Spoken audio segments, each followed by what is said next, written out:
Hey Kings and Dragons, ranking 551, and today we're gonna do a NFL draft breakdown video. Now I've been doing these for a couple of years now.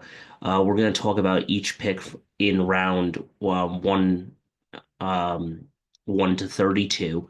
A lot of people and myself have agreed that maybe they should just do it by rounds, and even though it says it's pick 33, maybe they should just do pick one again in round two to round three, round four, round five, round six, round seven, pick one, instead of doing like round one, pick one, and then the 33rd pick is in round two.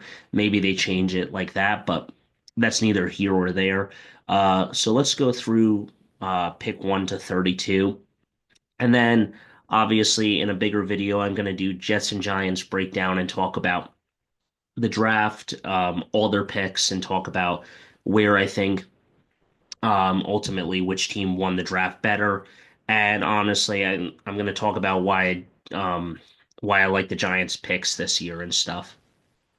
That being said, let's go into this. Let's make sure that everything um, works fine with this.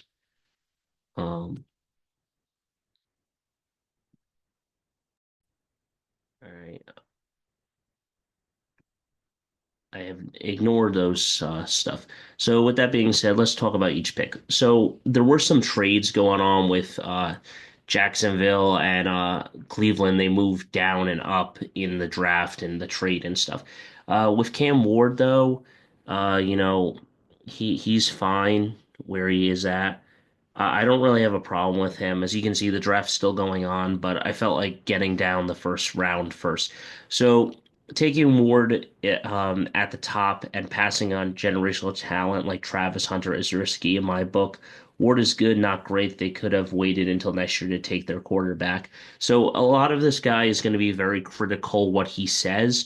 I don't think Cam Ward is a bad quarterback. I think he can definitely learn great because the next guys that are coming out are Carson Beck.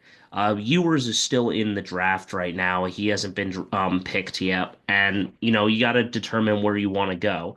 Uh, Travis Hunter.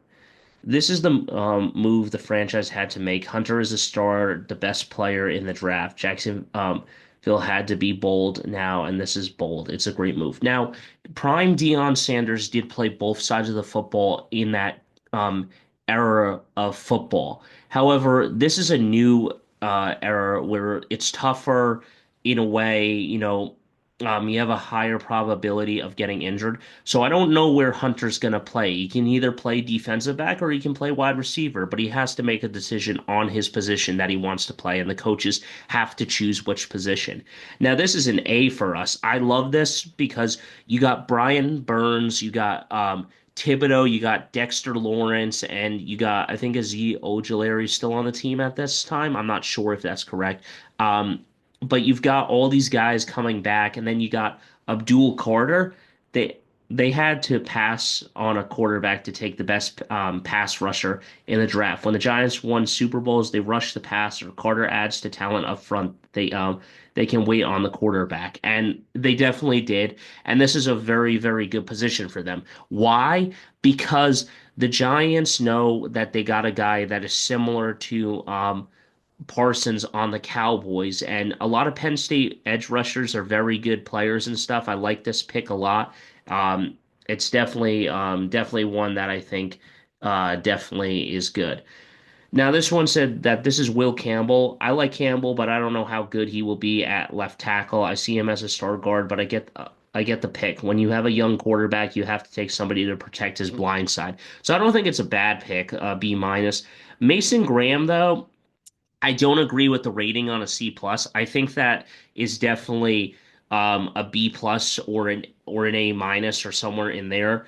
Cleveland has been looking to upward inside for a long time. Graham will help that, but I am not sure how dominant he can be because of his size. I like him. I don't love him. I think that his size is great. I mean, I don't think that he's a bad pickup. But I mean, a lot of people are don't really like him and stuff. I personally think he's a good guy. Um, Ansha Jetty here, who should have won the Heisman. The Raiders and Pete Carroll want to run the football, so they ended up with the best back in the draft. Normally, I hate backs this high, but this kid is special. B plus, I don't think that's a bad thing. He's 5'9", which is not bad. I mean, you have Blake Corum that's at 5'9" on the Rams, so it depends on like how you can sneak through. And then the Jets decided to go with offensive tackle out of Missouri, Armid Mabu. I think the Jets had to get a tackle to play on the right side, and this kid fits the bill. I just think he's a little raw and might take some time. The talent's there, but I preferred Kelvin Banks over him. So I think that it's a good pickup because you got Justin Fields and you need some help there. And then you got the wide receiver here for Carolina. I don't love this pick. I know they need to get help for Bryce Young, but I thought Matthew Golden was a better option. They also have defensive needs. McMillan doesn't run that well, which is always a concern. Now, obviously, I think that Isaiah Bond is the guy that hasn't really been talked about a lot. They keep talking about Golden, but I thought Bond was the better player, in my opinion, out of Texas, so I'm not going to complain too much. Pick number 9. Calvin Banks Jr. Now, I'm not going to read every single thing that they're saying here because I have my own opinions. And I think that's a good pick for the Saints, but they definitely need to get a quarterback. And they did pick up one late, but it's not necessarily the best pick. Colston Loveland, this is a great thing for Caleb Williams there. I almost say Caleb Love, pardon me. Caleb Williams. Uh, I think you definitely are going in the right direction with weapons. And, a lot of people say it's a good pickup. I think it's a good one. Loveland's a great guy.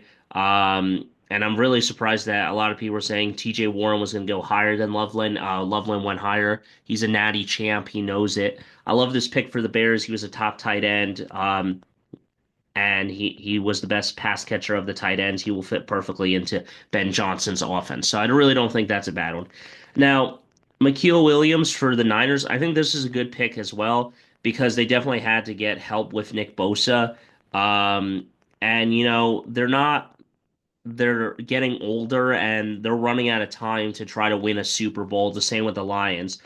I think that it's a good idea for Dallas to get offensive help. I mean, you know, you need some help on that offensive line, and then you go Kenneth Grant for Miami. The Dolphins had to get an interior defensive lineman, and Grant fits in perfectly. He is big power player who can line up next to Zach Seiler. Seiler. I like this pick for a team desperate for defensive line help. Definitely good. Then you go to Tyler Warren, who's actually a really good player as well. And Warren's an all-around tight end. He can do a lot of things. The Colts needed an upgrade to make it easier on their quarterbacks. He's a good football player, but is he great at anything? And then Jalen Walker was definitely a good pickup by the Falcons. Get to stay in Georgia, get to stay in your home city. This is great value in the spot for Walker. There was some injury concerns by this team about him, which might have been him made him slide, but I think he will upgrade a pass rush that needs it.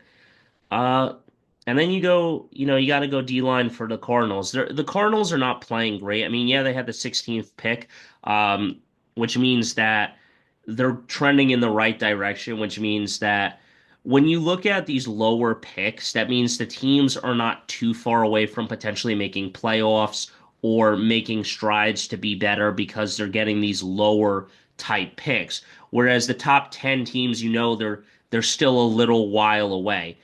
And I'll talk about the 25th pick momentarily, and we'll get into that. With Sharam Stewart, I think that's pretty good. The Bengals need some defensive help. I think it's not a bad edge rush. I don't agree with all these ratings and stuff, but it is what it is.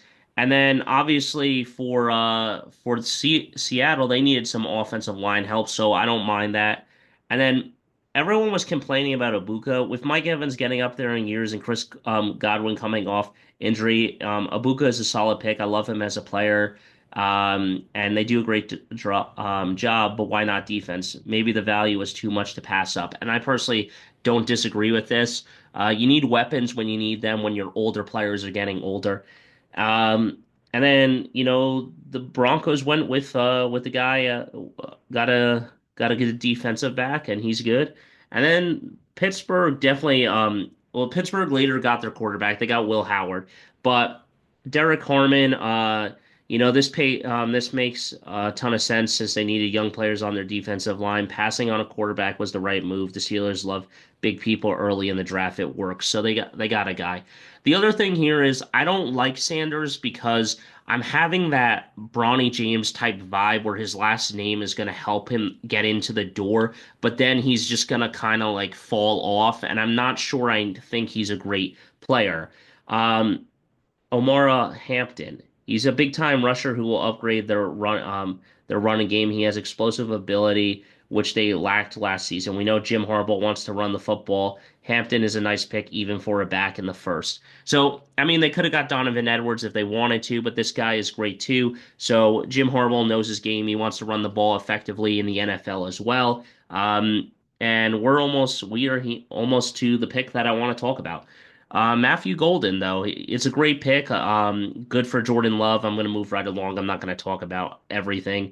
Donovan Jackson, an inner offensive lineman. I think that's great for J.J. McCarthy, and everything else here. Now, this Jackson Dart pick reminds me of last year's with Minnesota that just drafted above the Giants and stuff, and the G-Man is my team that drafted J.J. McCarthy last year was the same thing that is happening with Jackson Dart this year because they're both in their 21-year-old range where he can take a year, sit on the bench and learn from Russell Wilson and Jason I'm sorry, Jameis Wilston or whatever his name is. And and he can learn from these quarterbacks where they don't have to rush him and anything. And I think he's a good player. Now, did he play in one of the toughest divisions and he went 10-3? Yes, he played in one of the toughest conferences in all of college football. He beat Georgia, which was a really tough team, and he played well against Alabama. But let's see what the people say. They say C minus. I think this is a B plus. I think it's good. Personally, I wanted Arch next year. That's why I said no quarterbacks. But if this guy can develop and they pass on Arch Manning and like the Old Miss type vibe and stuff, there was in my scouting report, I said that the reason that they went with this guy is because he's got the big arm like Josh Allen and got the legs, and that's why Brian Debo wanted him because it reminds him of it reminds him of everything else that happened there. And part of me, this draft glitched out because I guess the seventh round opened up. But, it reminds him of Josh Allen, where his legs are and his throwing ability and everything else. And that's why I think Coach Debo wanted him on the team and stuff because it reminds him. And he's a QB guru. Um, so yeah. Let's see what the hell this guy says. I know the Giants needed a quarterback, but I don't love this move. Coach Brian Daboll was said to be the one pushing for Dart. Well, he got his guy. I just think I would have waited until later to get a quarterback, but desperation makes teams do crazy things when it comes to quarterback positions. And yeah, I mean everyone does do crazy things, and you know,